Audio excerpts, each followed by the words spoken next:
to the young men across Chicago as well. And you raise a very interesting point there about the parents needing to protect the kids, because we read from classmates of Darian Alberts that they're terrified. They're seeing fighting breaking out both inside school and outside. They're frightened to walk or take the bus. I mean, Mo, how can a kid learn in that kind of environment? Well, it's very difficult to learn in a hostile environment when you can't focus on 2 + 2 because you're focusing on 5 guys outside who may jump you. One of the things we need are friendlier neighborhoods. People don't know one another. They just live next door to each other now. If the neighbors watched kids on their way to school and from school, one thing that I know for certain is that violence it doesn't exist in the light. Things happen in the dark. And if we turn a light on these communities and we keep the light on, a lot of the things will go away. It's very difficult for negativity to exist in the light, because once it comes to light, there's a responsibility for those who are aware consciously to do something about it. All right, that's a wonderful message to end on. I want to thank both of you very much for your interesting perspective on this. It's been really helpful in letting us better understand this crisis in Chicago. So I want to say thank you to Tio Hardiman of Chicago Project for Violence Prevention, Ceasefire, and Mo Forte of Honor Roll All-Stars. Thanks to both of you. Thank you. Thank you. Well, one plan to stop the violence in Chicago uses federal stimulus dollars to mentor at-risk kids. The story now from national correspondent Gary Tuchman. A favorite teacher. This is the head of the Chicago Public Schools. Ron Huberman has come up with a controversial plan to try to stop the violence. We have the dollars, and we've started. It's controversial because tens of millions of federal stimulus dollars will be spent targeting school kids who are at the highest risk of getting in trouble. These 10,000 kids are our toughest kids in terms of the ones that we need to reach. 10,000 is a small percentage of all the kids who go to Chicago Public Schools. But the school chief analyzed specific acts of violence over several years to collect data about what happened, when and where it happened, and who did it, to identify the students most likely to hurt others or be victims themselves. Each of them will be assigned a 24-hour mentor and offered a part-time job. We don't label students. We don't share the information with the schools of who these students are. The only people who know who these kids are the individuals involved directly in their intervention.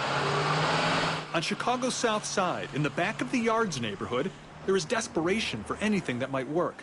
Being caught in the middle of violence, coming home from school right now, that's my main concern. In the Chicago Public School System's own literature on the violence in this city, specific mention is made of this area in the back of the Yards neighborhood. Not only is there gang activity here, but 3 gangs that hate each other compete on these very same streets for influence and members. It's a recipe for unrelenting violence. What this program won't do is work with perpetrators who are no longer in school, which is what this aunt of a 4-year-old is very concerned about. Do you think a lot of kids in this neighborhood have parents who are gangbangers? Oh, yeah. A lot? Yeah. I say majority of them. So you're saying a majority of the kids' parents in this neighborhood are in gangs? Yeah. But there are many adults in this neighborhood and elsewhere who are signing on as mentors, ready to offer support and become positive role models for 10,000 kids before it's too late. You're watching CNN.com Live. In Afghanistan, the Taliban are reportedly claiming responsibility for a suicide car bombing near the Indian embassy. At least 13 people were killed and dozens more injured. CNN's Atiya Abawi has more from Kabul.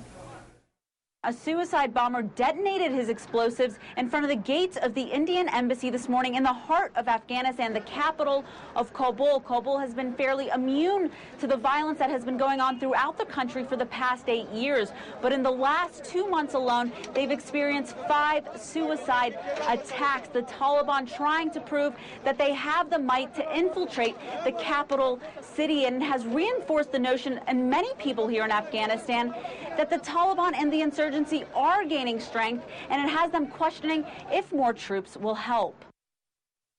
That was Atiya Bowie reporting for us from Kabul. Last weekend, 8 U.S. soldiers were killed when their outpost in Afghanistan was also attacked by the Taliban. CNN.com is remembering those fallen soldiers, the most killed in hostile action in a single day since July of 2008. You can learn about these soldiers, their families, and why they made the decision to serve their country at CNN.com/US, I believe.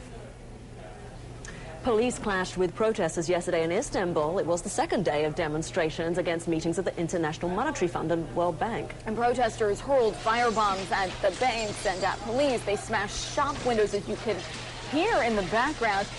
These are demonstrators even taking aim, ma'am, at a helicopter. Look at that, flying overhead. Israel's foreign minister has told Israeli radio that there is no chance of a peace agreement with the Palestinians anytime soon. He said those who think the two sides can reach a deal do not understand reality. The comments come amid a new round of U.S. diplomatic efforts aimed at relaunching Israeli-Palestinian negotiations. U.S. envoy George Mitchell is in the Middle East for talks with Israeli and Palestinian leaders. German writer Herta Müller is the winner of this year's Nobel Prize in Literature. The Romanian-born author's works have dealt with the hardships and humiliations of life in an oppressive dictatorship. Müller is just the 12th woman to win the Nobel Literature Prize since its inception back in 1901. The French culture minister is under pressure to resign over a 2005 memoir which describes paying for sex with young boys in Asia. Now, the controversy erupted after Frédéric Mitterrand defended director Roman Polanski. Mitterrand's opponents accuse him of endorsing sex tourism. The minister is expected to appear on television today to address that criticism. He is the nephew of the late French president François Mitterrand. Well, one of the most powerful lawmakers in Congress is under fire himself. New York Democrat Charlie Rangel is chairman of the House Ways and Means Committee, which deals with all bills regarding taxes. But Rangel is also in the middle of an ethics investigation, and Republicans want to remove him from his chairmanship as a result. CNN's Brianna Keilar has more now on the controversy. Republicans' third attempt in a year to bump the Democratic chairman of the House Tax Writing Committee from his powerful perch. This will be a 15-minute vote.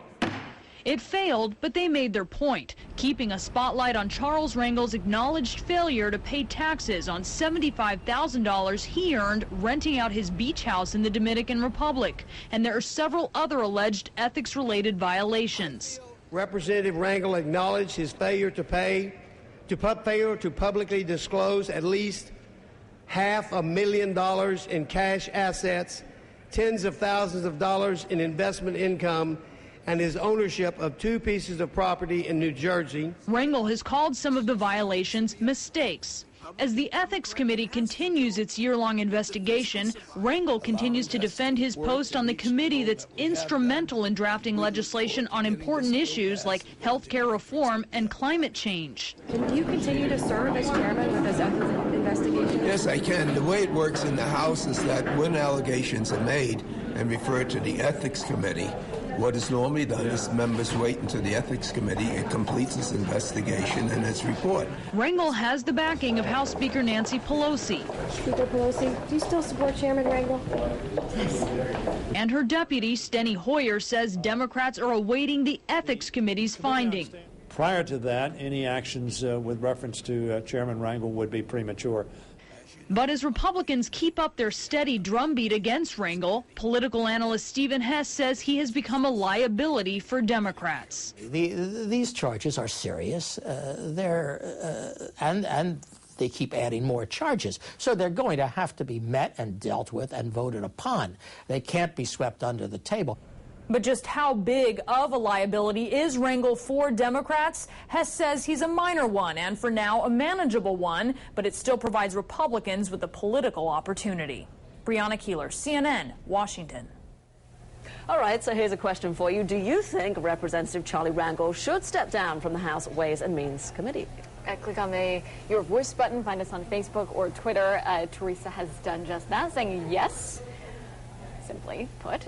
Samuel says no need. Shelley Thomas writes, no, Charles Rangel is the one who began the Ethics Committee investigation on himself, although I don't have enough money to lose track of. Those with large amounts and others handling it certainly may not notice if an accountant missed those things. It's our responsibility to check everything prior to signing tax forms, but again, mine are incredibly simple. That's a very generous, spirited point of view. All right, well, we have all been wondering how much healthcare reform is going to cost, and now we know, at least when it comes to one plan. $829 billion over 10 years. That's the price tag the Congressional Budget Office gives the bill now before the Senate Finance Committee. The CBO found the compromise plan would still leave about 25 million people uninsured. President Obama has said he wants all Americans to have access to affordable health care. The committee is set to vote next Tuesday, and after that, the debate moves to the full House and Senate. In Japan, residents are known for their obsession with cleanliness. Demand on antibacterial products is great, and residents are known to wear masks while traveling outside to protect themselves. They are serious about it. They are serious about it, very serious, because now one company has come up with a product that it says will protect its